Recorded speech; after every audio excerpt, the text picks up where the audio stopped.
All aboard. You're watching Money Train TV.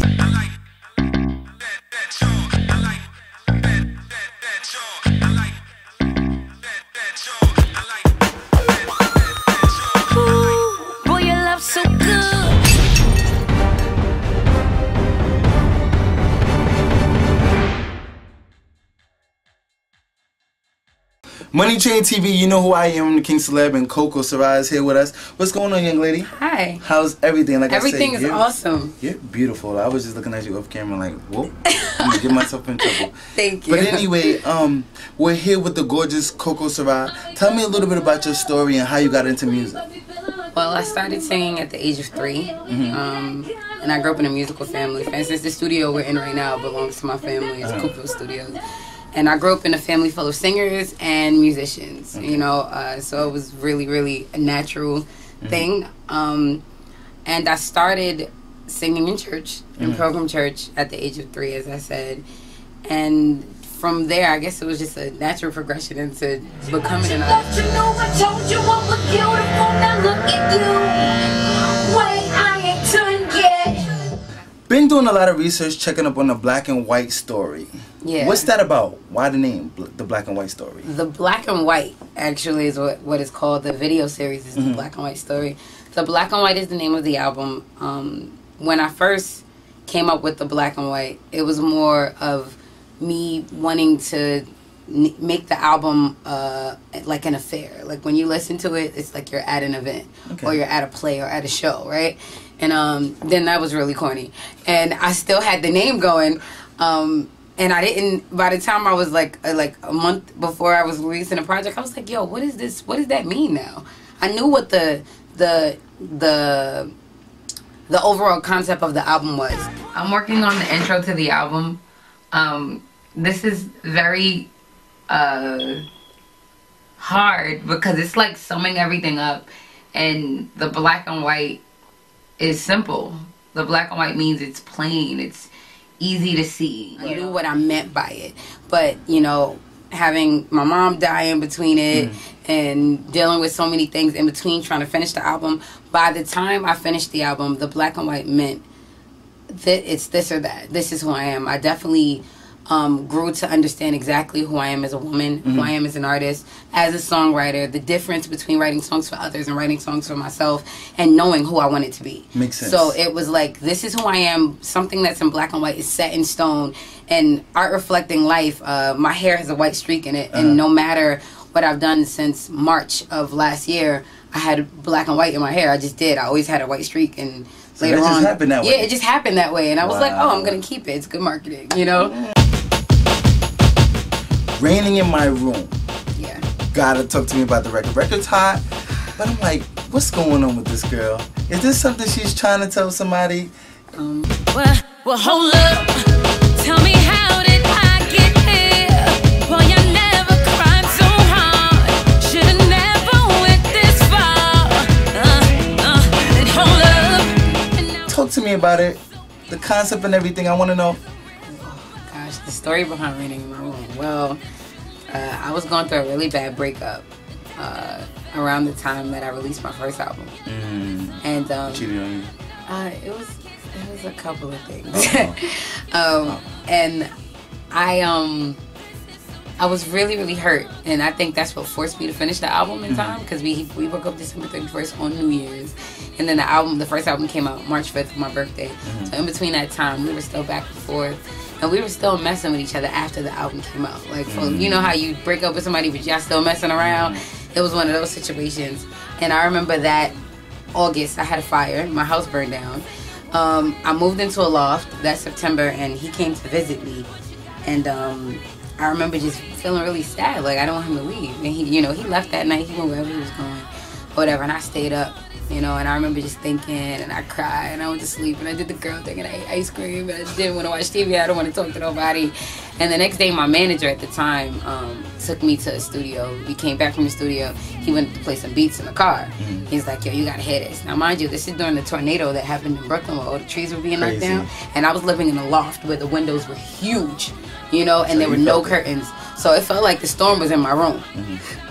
So excuse me. So when he when he played the beat in the car, we were talking and that beat came on and I just stopped. Like, this is incredible. The music was so musical and it was so incredible. I stopped him from talking. It was like, play it again.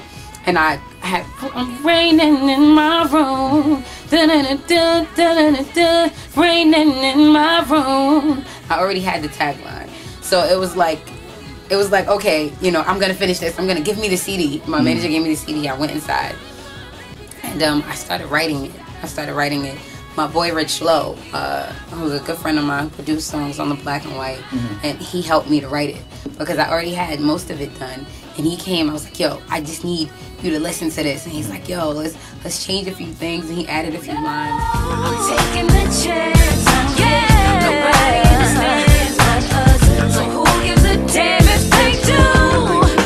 All I know is I'm satisfied. Loving you for life. I'll give you anything that you want. 'Cause you're everything. Anything. You seem totally different from Raining in My Room. It's like a whole totally different concept. Yeah, of course. Why would you choose this record after you came with Raining in My Room? I didn't choose it, the people did. Really? Yes, the people chose it. I definitely wanted, Black and Blue was supposed to come before anything. But once I put the album out, the DJs chose it. They started playing it. It started spinning on the radio. And it was like, okay, this is the second single, you know? And of course it's a summer record, so I wanted it for the summer. And Fred the Godson, shout out to you. He's a good friend of mine. He's like a big brother to me. He's on it, and you know, he's hot, and everybody knows him too. And it's reminiscent of that 90s feel. Yeah, you my know? mom was listening to it. She was like, yeah, it's that 90s bop, that joint that make you do those cool dance. And I love that. I love the subject matter because I'm talking about love. I'm not talking about being angry or being hurt and like I did it right in my room. I'm telling you, I will give you anything you want. It's still humorous. It's still a little urban. It's still a little hood. You know, like, and it's a mixture of all of those things. It's so like strong love. You in love now? I am.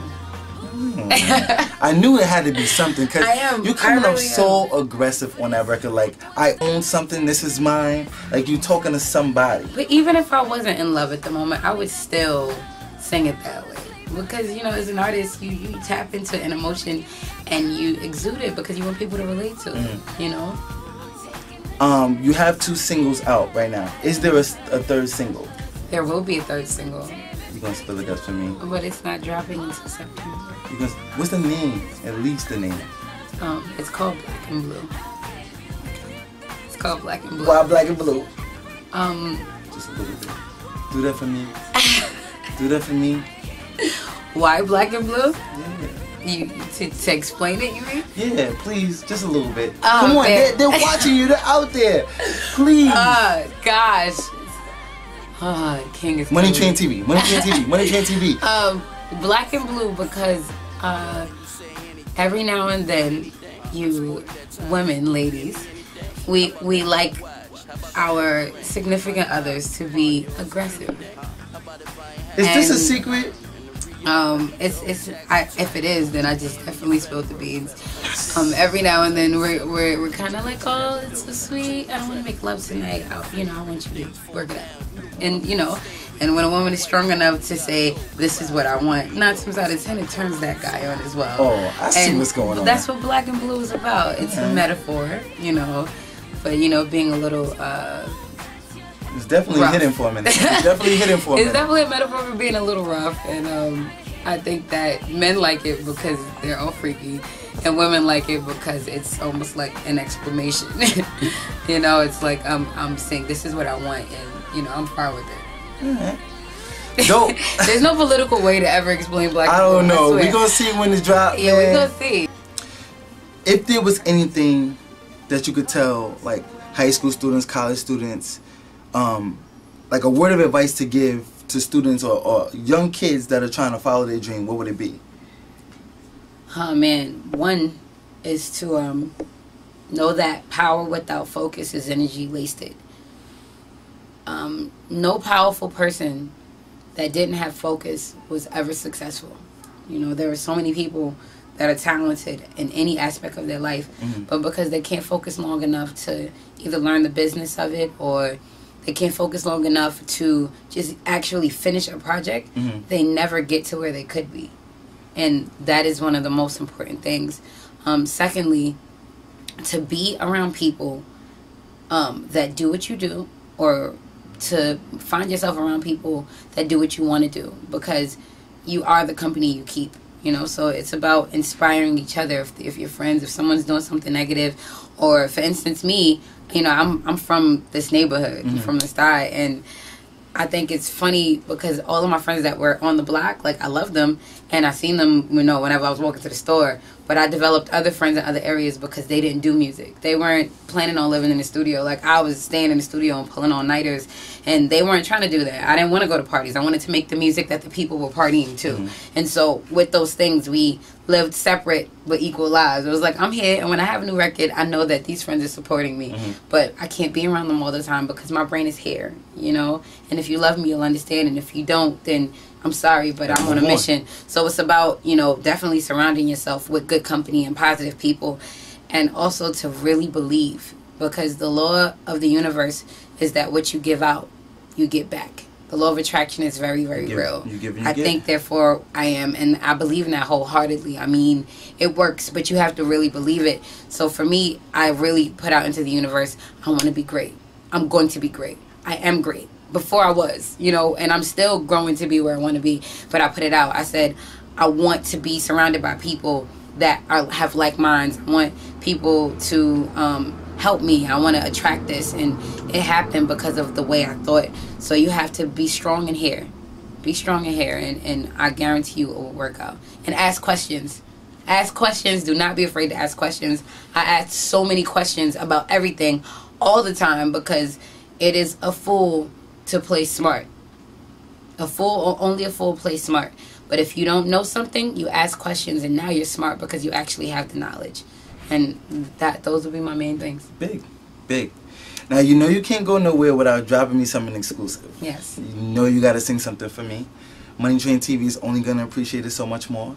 Okay. So sing something exclusive for me. Give me that beautiful voice and project. Kiss me with the words you say, baby. Tell me you don't care. Remind me that you'll never ever love me, and I won't go nowhere. Baby, I'm not her, I didn't hurt you, but you'll still make me pay. Guess she's the reason that you died inside. Well, I died today, and it kills me whenever you leave, 'cause I know that you ain't coming back the same.